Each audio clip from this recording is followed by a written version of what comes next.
მთელი მსოფლიოსი, მაინც არ იქნება კატეგორიული. მიმართული არის ისევ საუდის არაბეთისკენ, რომელიც იქცა ამერიკის შეერთებული შტატებისა და რუსეთის ფედერაციის მოლაპარაკების ერთგვარ პოლიტიკურ მოედნად და სულ ბოლოს იქ გაიმართა შეხვედრა ამერიკის შეერთებული შტატებისა და უკრაინის დელეგაციებს შორის, სადაც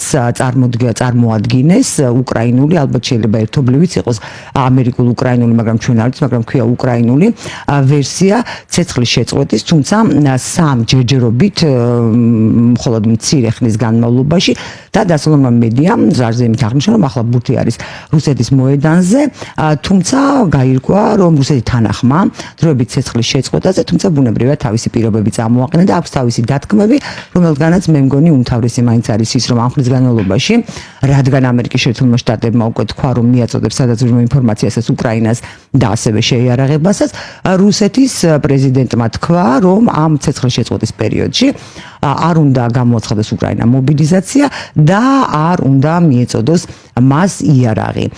ტრამპმა უწოდა მრავლისმეტყველი და დამაიმედებელი, თუმცა არასრული, რა თქმა უნდა, პუტინის აი ამ შემთხვევით ნაბიჯს და ხოლმე დასავლური მედია ამბობს, რომ ახლა ბურთი არის ვაშინგტონის მოედანზე. ჩემი აზრით, საქმე გაცილებით მარტივად არის, მარტივად იმ თვალსაზრისით, რომ დღეს შევიტყვეთ მაგალითად, რომ უკრაინის ამერიკის შეერთებული შტატების დელეგაციებს უსაუბრიათ ტერიტორიულ დათმობებზე, ატომური ელექტროსადგურის ბედზე, რომელიც უკრაინის ტერიტორიაზე და რომელსაც აკონტროლებს რუსეთის ფედერაციის შეერაღებული ძალები, ჯერათ ასევე სიმდიდრეებზე, რომელიც უკრაინის მიწის ქვეშ იმალება. ანუ დღეს ჩვენი სტუმარია ანალიტიკოსი, პოლიტიკოსი მირიანაშვილი. ბატონო მირიან, ძალიან დიდი მადლობა, მე მცირე შესავალი გავაკეთე, იმიტომ რომ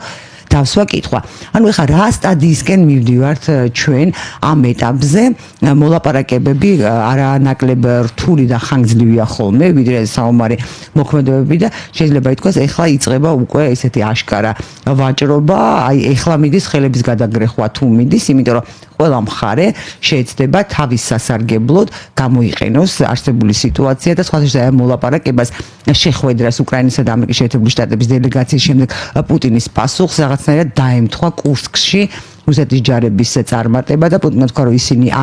თუმცა სამხედრო ექსპერტები იმთავითვე ამბობდნენ, მათი ნაწილი, რომ საბოლოო ჯამში მათ მოუწევთ ხაფანგში შეიძლება აღმოჩნდნენ საჯარო ფორმირებები უკრაინის, რომლებიც შევიდნენ კურსკის ტერიტორიაზე და პუტინმა თქვა, რომ ისინი არ უნდა დაგუნებდნენ,